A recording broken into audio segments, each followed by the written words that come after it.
Hello everyone. इस video में light से रिलेटेड जितने भी टॉपिक्स हैं, लाइट चैप्टर में जितने भी कॉन्सेप्ट्स हैं, उन सभी को समझने की कोशिश करेंगे। तो सबसे पहले स्टार्ट करते हैं लाइट के बारे में समझते हैं। लाइट होती क्या है? लाइट जैसे अगर किसी भी ऑब्जेक्ट्स को आप देखने की कोशिश करते हो तो सबसे इंपॉर्टेंट कंपोनेंट जो है वो है कि आपके पास कोई लाइट सोर्स प्रेजेंट होनी चाहिए और वही लाइट सोर्स सबसे पहले उस ऑब्जेक्ट पर फॉल करती है और वहां से आपके आईज तक आती है। तो ऐसा कहा जा सकता है कि जो लाइट है एक एनर्जी का ही फॉर्म है।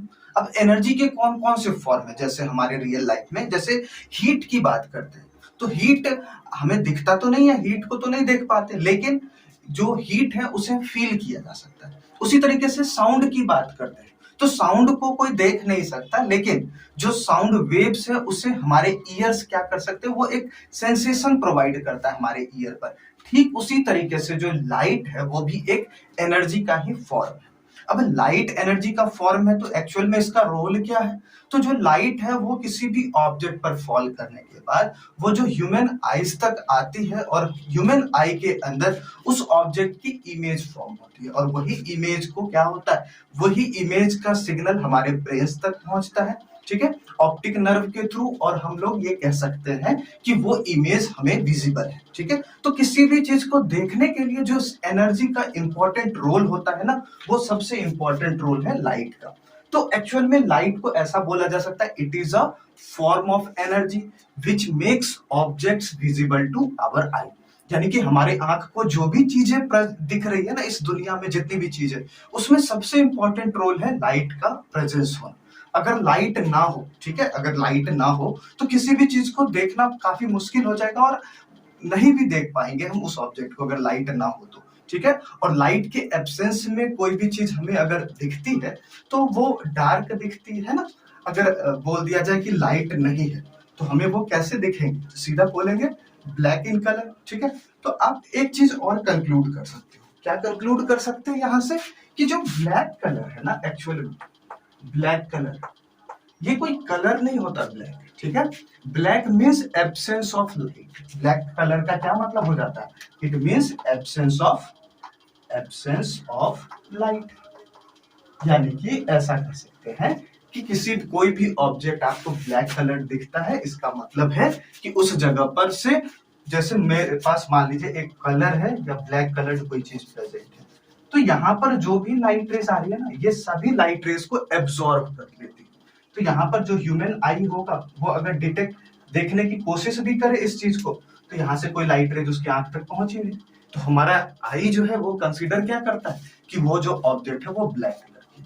तो यहाँ से एक चीज कंक्लूड किया जा सकता है कि जो हमारे विजन में सेंसेशन प्रोड्यूस करने के लिए जिस एनर्जी की, जो एनर्जी हमारे आईज में देखने की या जो विजन की जो सेंसेशन प्रोड्यूस करती है ना, वो है लाइट। ठीक है, तो एक्चुअल में लाइट की डेफिनेशन है, it is a form of energy which makes objects visible to our eye, also it produces sensation of vision. ठीक है, अब लाइट से रिलेटेड कई सारे फिनोमेना है जो हमारे डेली लाइफ में होती है। जैसे कभी ना कभी आपने मिरर को रखा होगा और सन से आने वाली लाइट रेज को किसी के फेस पर डिफ्लेक्ट किया, तो ये भी क्या है, लाइट से एसोसिएटेड एक फिनोमेना है।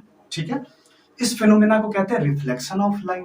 और क्या देखा होगा आपने? कभी आपने मिरर में अपने फेस को तो देखा होगा, लेकिन अगर आप राइट पार्ट टच करते हैं तो क्या नजर आता है? लेफ्ट पार्ट, कुछ लेटरली इन्वर्टेड इमेज नजर आती है। तो इमेज जिस भी चीज का देख पा रहे हैं वो किसके वजह से है? तो वो लाइट के वजह से है। ठीक है, अच्छा, और एक प्रॉपर्टी समझिए, जैसे कभी आपने पहाड़ को देखा होगा तो उसके जो एजेस है वो ज्यादा ब्राइट हमें नजर आती है, वो ज्यादा चमकता हुआ नजर आता है। तो ये भी किसके वजह से? ये भी लाइट से जुड़ा हुई फेनोमेना है। आपने कभी रेनबो भी देखा होगा, ठीक है, तो जो रेनबो हम ऑब्जर्व करते हैं ना, ये भी किससे एसोसिएटेड फेनोमेना है? ये भी लाइट से एसोसिएटेड फेनोमेना। तो इन सभी फेनोमेना के बारे में कि लाइट जो है वो उसके क्या क्या प्रॉपर्टीज हैं, ठीक है, लाइट से एसोसिएटेड कौन कौन से इफेक्ट्स हैं, कौन कौन से फेनोमेना है। ठीक है, जैसे एक इफेक्ट होता है जो बहुत फेमस हुआ एक टाइम पर, जिसका नाम था फोटो इलेक्ट्रिक इफेक्ट। ठीक है, फोटो इलेक्ट्रिक इफेक्ट, ये काफी पॉपुलर हुआ। ठीक है, अल्बर्ट आइंस्टीन साहब ने इसे परफॉर्म किया था और इन्होंने बताया कि जो लाइट है ना, लाइट के पास भी एनर्जी प्रेजेंट है। मतलब लाइट जो है वो एनर्जी के पैकेट से बना है, फोटोन बोलते हैं उसे। Light is made up of packets of energy which is known as photo. तो उससे बना हुआ है, उसके बेसिस पर उन्होंने एक इफेक्ट शो किया जिसको कहते हैं photo electric effect. Photo means photon यानी लाइट, और लाइट के साथ साथ इलेक्ट्रिक यानी कि जो लाइट इलेक्ट्रिक करंट प्रोड्यूस कर दे, उसे कहते हैं लोग फोटो इलेक्ट्रिक इफेक्ट।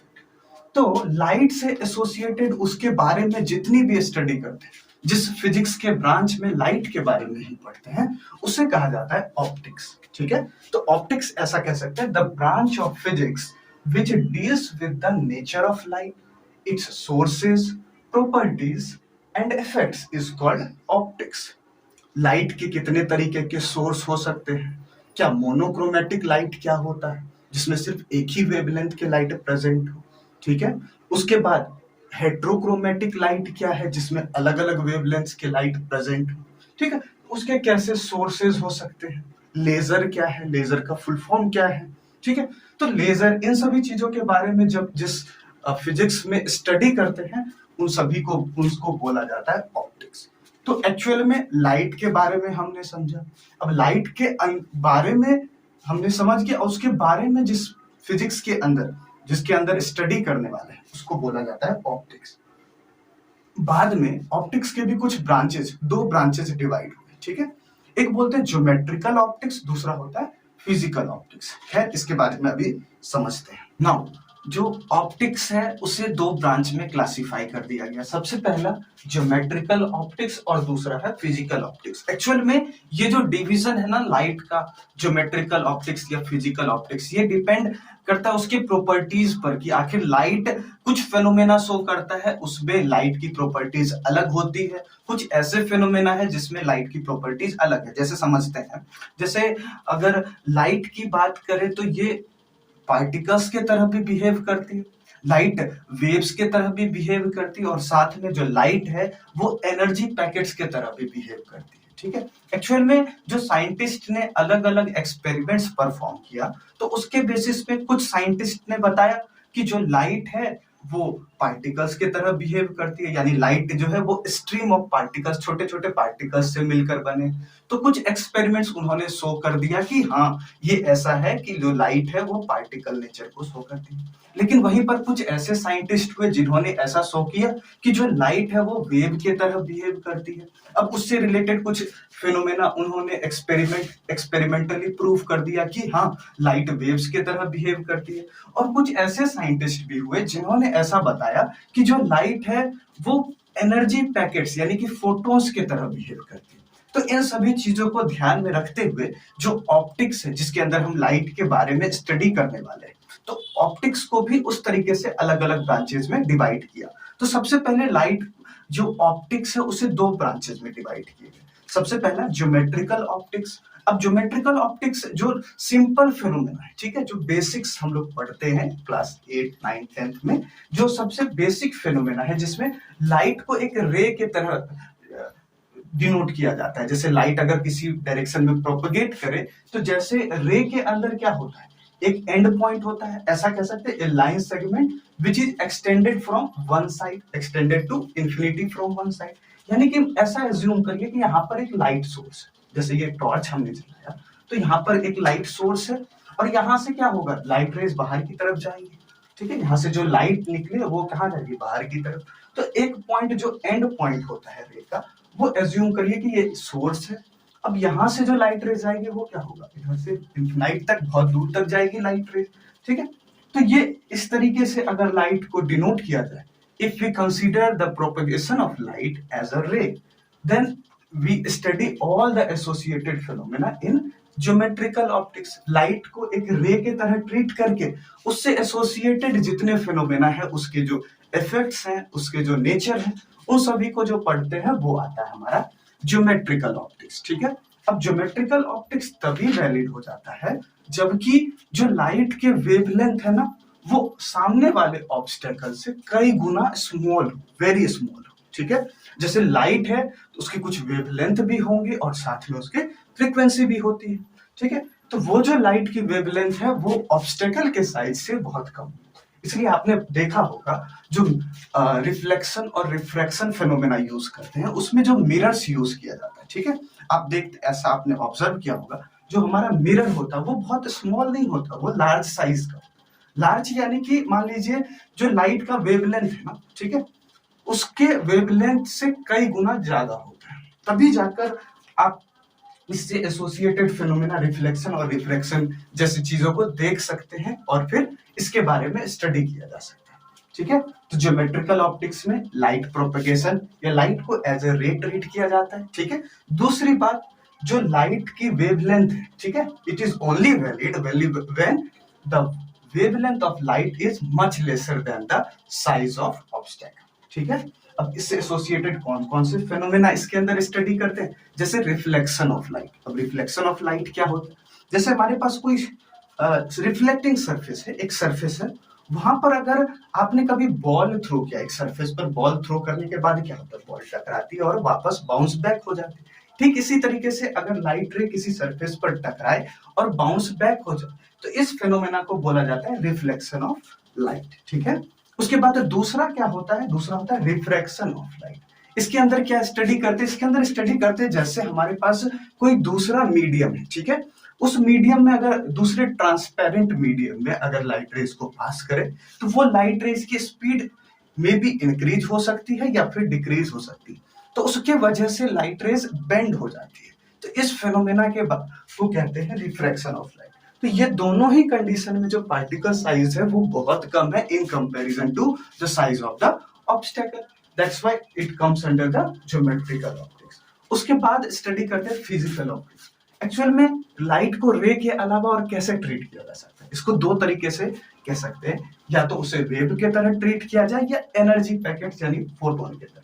तो फिजिकल ऑप्टिक्स को फर्दर दो ब्रांच में क्लासिफाई कर दिया गया, सबसे पहला वेव ऑप्टिक्स और दूसरा क्वांटम ऑप्टिक्स। तो वेव ऑप्टिक्स के अंदर जो लाइट है उसे एज अ वेव ट्रीट करते हैं, ठीक है। जैसे आपने लाइट पास किया तो लाइट को एज अ वेव अगर ट्रीट करें, ठीक है, मतलब जो लाइट का प्रोपगेशन हो रहा है किसी मीडियम में वो एक ट्रांसवर्स वेव की तरह प्रोपगेशन है, ठीक है, ट्रांसवर्स वेव्स कह सकते हैं या फिर इलेक्ट्रोमैग्नेटिक वेव्स की तरह प्रोपगेशन हो, अगर ऐसा ट्रीट करते हैं तो फिर ये आ जाता है वेव ऑप्टिक्स के अंदर। अब कुछ ऐसे फेनोमेनाज हो गए जिसे सिर्फ और सिर्फ वेव ऑप्टिक्स यानी कि लाइट को वेव कंसीडर करके ही प्रूफ किया जा सकता है।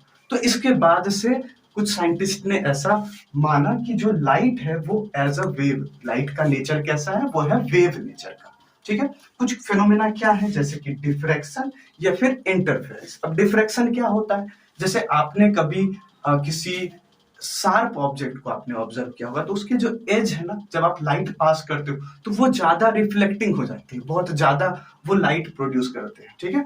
तो उसके पीछे फेनोमेना है कि जो लाइट का नेचर है वो वेव नेचर हो, तभी ये चीज पॉसिबल हो सकता है, पार्टिकल नेचर में ये पॉसिबल नहीं है। या फिर अगर आप इंटरफेरेंस की बात करें, यानी कि दो स्लिट्स, एक साइंटिस्ट थे थॉमस यंग, उन्होंने क्या किया, दो अलग अलग स्लिट से, मतलब बहुत स्मॉल माइन्यूट होल्स से लाइट रेज को पास किया। अब वो क्या ऑब्जर्व करते, जब दो लाइट रेज आए तो वहां पर क्या होना चाहिए, जनरली ये ऑब्जर्व करते कि दो अलग अलग लाइट है, वहां रिफ्लेक्शन फेनोमेना हो, लेकिन होता क्या है कि जैसे ही वहां से स्लिट से लाइट रेज पास करते हैं तो वहां पर एक पैटर्न फॉर्म हो जाता है, ठीक है, dark and bright pattern form हो जाता है, जैसे आप कह सकते हो ऐसा कुछ, ये यहाँ पर डार्क, फिर यहाँ पर इस तरीके से पैटर्न देखने को मिल जाता है, ठीक है। इस पैटर्न, अब एक्चुअल में आपने तो दो लाइट रेज भेजी और ये पैटर्न ऑब्जर्व हुआ हमारे पास, ठीक है। तो एक्चुअल में बाद में पता चलता है कि इसमें लाइट को एज अ वेव ट्रीट करेंगे तो वहां पर डार्क और लाइट ब्राइट फ्रिंजेस फॉर्म हो जाती है, ठीक है। तो ये दोनों ही फेनोमेना तभी ये किया जा सकता है, इसे मतलब ये दोनों फेनोमेना तभी प्रूफ हो सकता है जब लाइट को एज अ वेव ट्रीट करेंगे, ठीक है। तो यहां से एक चीज तो कंफर्म हो गई कि लाइट वेव नेचर भी शो करता है, ठीक है। उसके बाद आता है क्वांटम ऑप्टिक्स। अब जो ये क्वांटम ऑप्टिक्स है, इसमें लाइट को एक अलग ही तरीके से ट्रीट किया जाता है। उसे ट्रीट किया जाता है कि लाइट एनर्जी के पैकेट्स के फॉर्म में प्रेजेंट है, जैसे अगर लाइट रेज की बात करें तो वो स्मॉल पैकेट्स ऑफ एनर्जी के फॉर्म में आगे प्रोपगेट करते हैं, ठीक है। ये बताने वाले साइंटिस्ट थे अल्बर्ट आइंस्टीन, उन्होंने एक एक्सपेरिमेंट परफॉर्म किया जिसे बोलते हैं फोटो इलेक्ट्रिक इफेक्ट। ठीक है, क्या बताया हमने, एक एक्सपेरिमेंट था, उन्होंने परफॉर्म किया फोटो इलेक्ट्रिक इफेक्ट। अब उस इफेक्ट के अकॉर्डिंग क्या चीजें हैं कि जैसे अगर आप मान लेते हैं कि एक सरफेस, ठीक है, क्या मान लिया हमने, हमारे पास एक मेटल का सरफेस, ठीक है। अब मेटल का सरफेस है तो उस पे इलेक्ट्रॉन्स प्रेजेंट होंगे और उसकी टेंडेंसी क्या है, उसका आयोनाइजेशन एनर्जी जो है उसके इलेक्ट्रॉन्स की बहुत कम होगी। अब आयोनाइजेशन एनर्जी क्या है भाई, जो आयोनाइजेशन एनर्जी है उसका मतलब है कि मेटल्स की तो टेंडेंसी है कि वो इलेक्ट्रॉन्स लूज करेगा, ठीक है, ये आप सभी जानते होंगे। जो मेटल्स है उसके वैलेंस इलेक्ट्रॉन्स में या तो एक इलेक्ट्रॉन होते हैं आउटर मोस्ट ऑर्बिट में, या दो इलेक्ट्रॉन या तीन इलेक्ट्रॉन। तो जनरली जो ज्यादा रिएक्टिव मेटल्स हैं उसकी टेंडेंसी है कि जो उसके बाहर वाले इलेक्ट्रॉन है उसे लूज करना चाहता है। तो जैसे ही सन से लाइट रेज आ जाए इसकी, तो ये सभी अपने आउटर मोस्ट इलेक्ट्रॉन को रिलीज कर देता है। इसका मतलब क्या समझा हमने कि जो सन से ये जो लाइट आ रही है, इस लाइट के पास कुछ ना कुछ एनर्जी है और वो एनर्जी किसे मिल जाता है, तो वो जो इलेक्ट्रॉन्स प्रेजेंट है उसे ये एनर्जी मिलता है। तो यहां से ये कंक्लूड किया गया कि जो लाइट है वो स्मॉल पैकेट्स ऑफ एनर्जी यानी कि फोटॉन्स से मिलकर बना है, ठीक है। और जो ये फोटॉन्स हैं इसी चीज के बारे में हम लोग स्टडी करते हैं, किसके अंदर, क्वांटम ऑप्टिक्स के अंदर। तो यहाँ पर हमने देखा कि जो लाइट है उसके कितने तरीके के अलग अलग फॉर्म्स प्रेजेंट हैं, ठीक है। अभी तक ये कंफर्म नहीं हुआ कि लाइट वेव है या पार्टिकल। तो जनरली ये कंसीडर किया जाता है लाइट शोज ड्यूअल नेचर, ठीक है, एक पार्टिकल के तरह भी शो करता है और साथ में ये वेव के तरह भी शो करता है, ठीक है। तो ये चीजें हैं किसके अंदर, ये आ जाता है हमारा क्वांटम ऑप्टिक्स, ठीक। अब क्वांटम ऑप्टिक्स में इन्होंने बताया कि एनर्जी तो होगा लाइट पार्टिकल्स के पास, लेकिन कितना होगा, तो जो एनर्जी है उसका फॉर्मूला होता है E equal to H nu. H जानते होंगे, ये होता है प्लैंक्स कांस्टेंट। एच क्या होता है, प्लैंक्स कांस्टेंट, ठीक है। एक साइंटिस्ट थे मैक्स प्लैंक, तो उन्होंने बताया। और दूसरा ये जो म्यू है इसे बोला जाता है फ्रीक्वेंसी ऑफ लाइट। तो आप जो लाइट भेज रहे हो उसकी जो फ्रीक्वेंसी है, अगर फ्रीक्वेंसी बहुत ज्यादा है इसका मतलब है कि उस लाइट के पास एनर्जी भी बहुत ज्यादा होगी। अगर फ्रीक्वेंसी बहुत कम है तो उसकी एनर्जी भी बहुत कम होगी, ठीक है, according to this quantum optics, जिसमें आप लाइट को एज अ क्वांटम ट्रीट करते हो, ठीक है। तो ये सभी चीजें हैं क्वांटम ऑप्टिक्स के बारे में पढ़ेंगे। ओके, चलिए अब आगे देखते हैं नेचर ऑफ लाइट के बारे में। तो समझते हैं लाइट के क्या क्या प्रॉपर्टीज हैं, इन सभी के बारे में समझते हैं। सबसे पहला, जो लाइट है उसे बोला जाता है कि ये एनर्जी का फॉर्म है और साथ ही ये प्रोपगेट करती है एज इलेक्ट्रोमैग्नेटिक वेव्स। जैसे कि अगर आप इलेक्ट्रोमैग्नेटिक वेव्स की बात करें तो इस नेम में ही क्या चीजें प्रेजेंट है, एक है इलेक्ट्रो। इलेक्ट्रो का मतलब होगा कि ये जो लाइट वेव्स है इसमें इलेक्ट्रिक फील्ड्स प्रेजेंट होंगी, और क्या है, मैग्नेटिक, यानी कि इसके अंदर मैग्नेटिक फील्ड्स भी प्रेजेंट होंगी, ठीक है। ये दोनों ही चीजें लाइट के अंदर प्रेजेंट होती है। अगर लाइट वेव्स को ध्यान से ऑब्जर्व किया जाए तो ये कुछ इस तरीके से है, एक तरफ इलेक्ट्रिक फील्ड प्रेजेंट होगा, जैसे मान लेते हैं यहाँ पर इलेक्ट्रिक फील्ड प्रेजेंट है इस डायरेक्शन में, ठीक है। हमारे पास टोटल 3 डायरेक्शंस प्रेजेंट होते हैं, एक होता है एक्स एक्सिस, दूसरा वाई एक्सिस और तीसरा जेड एक्सिस। अगर हम लोग समझे तो मान लेते हैं ये आपने शायद पढ़ा होगा, इस साइड एक्स एक्सिस होता है, इधर होगा वाई एक्सिस, और एक और एक्सिस के बारे में समझिए जिसको बोलते हैं हम लोग जेड एक्सिस, जो होता है परपेंडिकुलर टू द प्लेन, यानी कि कुछ इस तरीके से। एक ये है एक्स एक्सिस, ये है वाई एक्सिस और ये है जेड एक्सिस। अब एक्चुअल में इसे रिप्रेजेंट नहीं किया जा सकता बोर्ड पे, तो हमने कुछ इस तरीके से रिप्रेजेंट कर दिया। एक्चुअल में ये जो दिख रहा है ये एक्चुअल में है क्या, परपेंडिकुलर टू दिस प्लेन। अब समझते हैं इलेक्ट्रोमैग्नेटिक वेव्स में इलेक्ट्रिक फील्ड, मैग्नेटिक फील्ड और वेव की जो प्रोपगेशन है वो किस तरीके से होती है। जैसे अज्यूम करिए कि ये हमारा है, ये मान लीजिए वाई एक्सिस है कुछ इस तरीके से, ठीक है। उसके बाद ये जो हमारा इस डायरेक्शन में है ये है हमारा एक्स एक्सिस, और ये इस तरीके से है वाई एक्सिस। तो जो लाइट वेव्स है उसके अंदर इलेक्ट्रिक फील्ड का डायरेक्शन ये हो सकता है, ठीक है। और इस डायरेक्शन में जो है हमारा मान लेते हैं ये है हमारा मैग्नेटिक फील्ड, ठीक है। इधर है इलेक्ट्रिक फील्ड, इधर है मैग्नेटिक फील्ड, और वेव की जो प्रोपगेशन है वो इस तरीके से हो। अगर आप तीनों एक्सिस को ध्यान दें तो इस साइड है हमारा इलेक्ट्रिक फील्ड, इस साइड है हमारा मैग्नेटिक फील्ड और इस साइड वेव प्रोपगेट करती है, ठीक है। तो तीनों क्या है, ये तीनों परपेंडिकुलर, और साथ में इसे अगर ऑब्जर्व करें तो ये तीनों ऑसिलेटिंग नेचर के, यानी कि ये लगातार कंटिन्यूअसली चेंज होती रहती है। ठीक है, जैसे इंपल्स के फॉर्म में, जैसे वेव्स क्या होता है, धीरे धीरे इंक्रीज हुआ, फिर डिक्रीज हुआ, इंक्रीज हुआ, डिक्रीज हुआ। उसी तरीके से इलेक्ट्रिक फील्ड पहले धीरे धीरे इंक्रीज होगी, और इसी तरीके से मैग्नेटिक फील्ड इंक्रीज होगी, फिर धीरे धीरे धीरे डिक्रीज होगी, और वेव्स आगे की तरफ प्रोपगेट होगी। तो ये तीनों ही चीजें, इलेक्ट्रिक फील्ड, मैग्नेटिक फील्ड और जो लाइट की प्रोपगेशन है, ये तीनों म्यूचुअली परपेंडिकुलर होते हैं। तो शायद अब आपको समझ आ गया होगा कि इलेक्ट्रोमैग्नेटिक वेव्स का क्या मतलब है। ऐसे वेव्स जिसके अंदर इलेक्ट्रिक फील्ड भी प्रेजेंट हो, ठीक है, जैसे हमने बताया इस डायरेक्शन में इलेक्ट्रिक फील्ड प्रेजेंट, जिसके अंदर मैग्नेटिक फील्ड भी प्रेजेंट हो इस डायरेक्शन में, और साथ में जो उसका प्रोपगेशन हो, यानी कि वो किसी डायरेक्शन में जो जा रही है, ये तीनों ही क्या होने चाहिए, परपेंडिकुलर होने चाहिए। तो उस तरह के वेव्स को बोलते हैं हम लोग इलेक्ट्रोमैग्नेटिक वेव्स। अब और समझने की बात है कि जो लाइट है सिर्फ वही इलेक्ट्रोमैग्नेटिक वेव्स नहीं, कई सारे और भी इलेक्ट्रोमैग्नेटिक वेव्स होते हैं, जैसे कि अल्ट्रावायलेट रेज। ठीक है, जो अल्ट्रावायलेट रेज सन से हमारे तक आती है, जिसे ओजोन लेयर आने नहीं देता, जिसे रोक लेता है, तो वो भी क्या है, वो भी इलेक्ट्रोमैग्नेटिक वेव्स है। उसके बाद इंफ्रारेड रेज, वो भी सन से आती है, वो भी कैसा है, इलेक्ट्रोमैग्नेटिक है। ठीक है, माइक्रोवेव्स है। तो कई सारे इलेक्ट्रोमैग्नेटिक वेव्स है, लेकिन हमारे जो ह्यूमन आई है वो सिर्फ और सिर्फ क्या होता है, एक खास तरह के इलेक्ट्रोमैग्नेटिक वेव्स को डिटेक्ट कर पाता है। ठीक है, उसे हम लोग क्या देते हैं, लाइट। ठीक है, उसे क्या कह देते हैं, लाइट, या फिर बोल सकते हैं visible spectrum of electromagnetic waves को हम लोग क्या कह देते हैं, लाइट कह देते हैं। तो उसकी एक खास रेंज है, उसी पर्टिकुलर रेंज के वेवलेंथ वाले को ह्यूमन आई डिटेक्ट कर पाता है, बाकी को हम डिटेक्ट नहीं कर सकते। लेकिन इलेक्ट्रोमैग्नेटिक वेव्स इस तरीके की होती है। ठीक है, तो लाइट का सबसे पहला प्रॉपर्टी हमें समझ आ गया, क्या है, लाइट एनर्जी का फॉर्म है और ये प्रोपगेट करती है एज इलेक्ट्रोमैग्नेटिक वेव्स। ठीक है, अब आगे समझते हैं, जितने भी इलेक्ट्रोमैग्नेटिक वेव्स की प्रॉपर्टीज है वो सभी लाइट की प्रॉपर्टी होगी।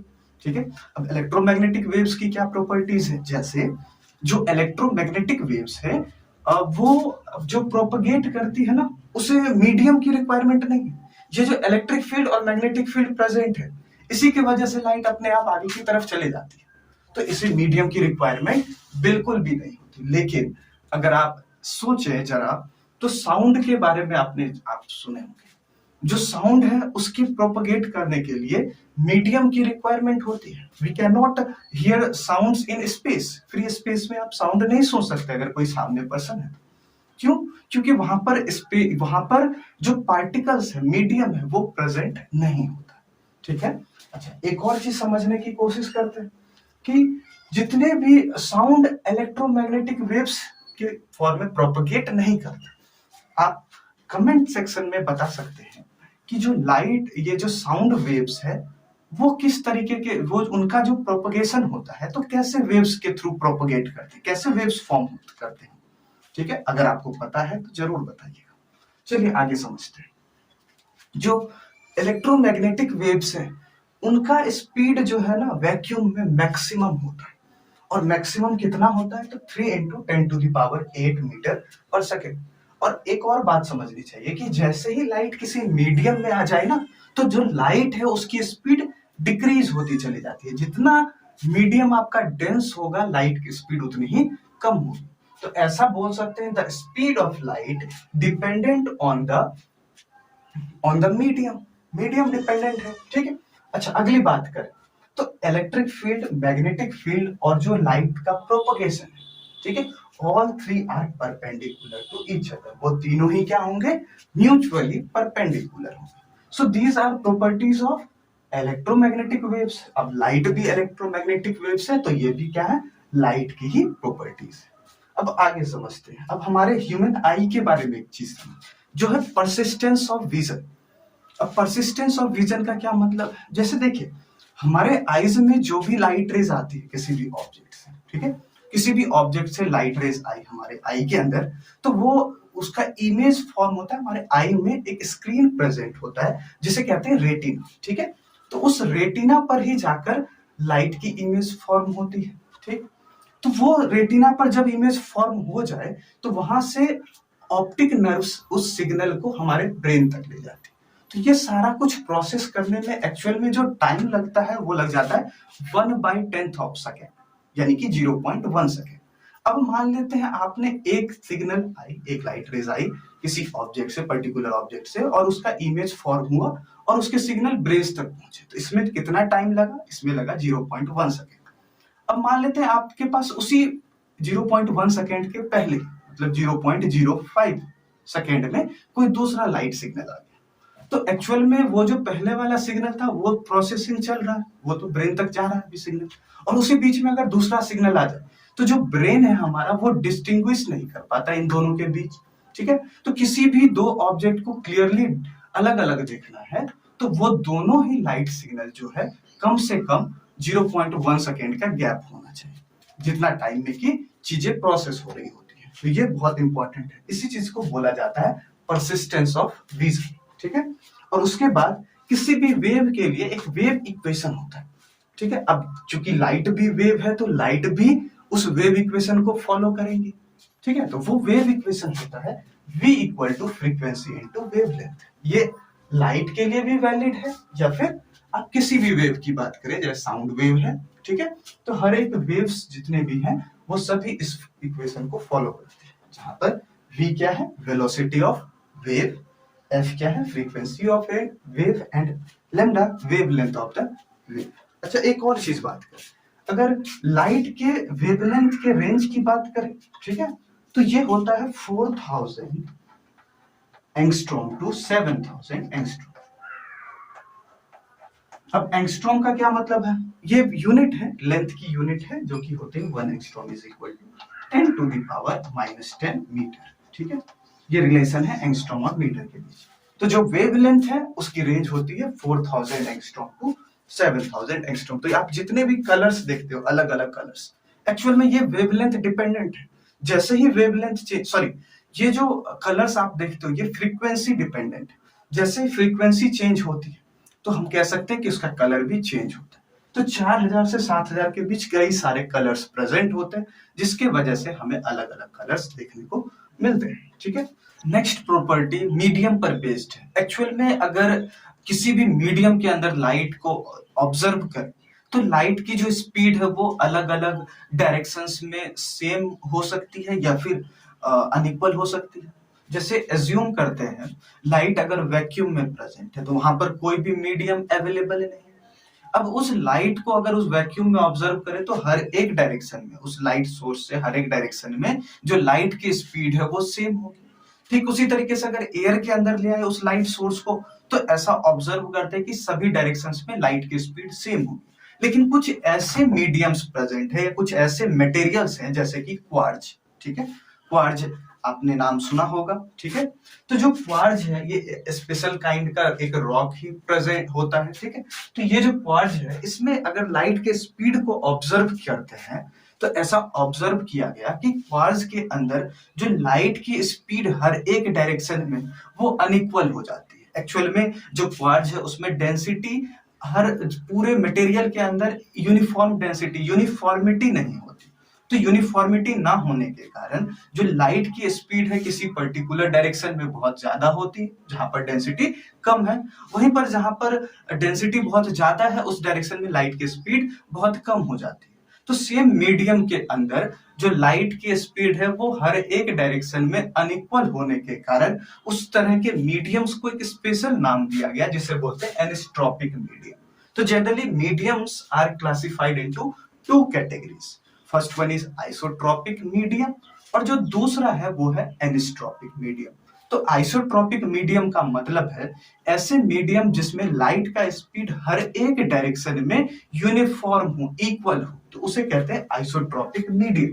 तो जैसा ये इस क्लास में या इस पूरे चैप्टर में जो पढ़ने वाले हैं उसमें जो हमारा मीडियम होगा वो होता है आइसोट्रोपिक मीडियम। जैसे एयर, वाटर, ठीक है, एयर हो गया, वाटर हो गया, डायमंड हो गया, ग्लास हो गया, ये सभी क्या है? Isotropic mediums. तो इसमें लाइट की जो स्पीड है वो हर एक डायरेक्शन में सेम होती है। लेकिन वहीं पर एनिस्ट्रोपिक मीडियम की बात करें तो उसमें लाइट की स्पीड हर एक डायरेक्शन में इक्वल नहीं होती, वो अनइक्वल हो जाती है। तो ये एक हमने क्लासिफाई कर दिया लाइट के जो डायरेक्शन है उसके बेसिस पर दो तरीके के मीडियम्स प्रेजेंट। उसके बाद जो लाइट है वो हमेशा स्ट्रेट लाइन में प्रोपगेट करती है। ये आपने शायद पहले भी सुना होगा कि अगर कहीं कैंडल जला दिया जाए और एक स्ट्रेट पाइप से ऑब्जर्व करें तो वो जो कैंडल फ्लेम है वो दिखता है, लेकिन जैसे ही हमने उस रॉड को बेंड कर दिया, ठीक है, तो उस कंडीशन में वो फ्लेम विजिबल नहीं है। इसका मतलब जो फ्लेम से लाइट रेज है वो डायरेक्ट हमारे आईज तक नहीं पहुंच पाती, ठीक है। लेकिन ये चीज ऑब्जर्व कर सकते हैं एक डिवाइस के हेल्प से जिसे कहते हैं पेरिस्कोप। शायद आपको इसके बारे में पता होगा, ठीक है। अगर नहीं पता तो कोई बात नहीं, नेक्स्ट अगले लेक्चर्स में उसके बारे में भी समझेंगे, ठीक है। तो लाइट जो है, लाइट की जो प्रॉपर्टी है वो स्ट्रेट लाइन में प्रोपगेट करती है, और चूंकि वो वेव्स के फॉर्म में प्रोपगेट करती है, मतलब उसमें कुछ इस तरीके से जाती है लेकिन स्ट्रेट पाथ पर, तो इसीलिए उसे बोलते हैं रेक्टिलिनियर प्रोपगेशन ऑफ लाइट। उसके बाद लाइट डुअल नेचर को भी शो करती है। लाइट कुछ फेनोमेना वेव से रिलेटेड भी है, कुछ फेनोमेना पार्टिकल से रिलेटेड भी है। तो इसी बेसिस पर कह सकते हैं light has dual nature, it behaves as particle as well as wave, तो ये dual nature को show करती है। So this is all about properties of light. Thank you for watching this video.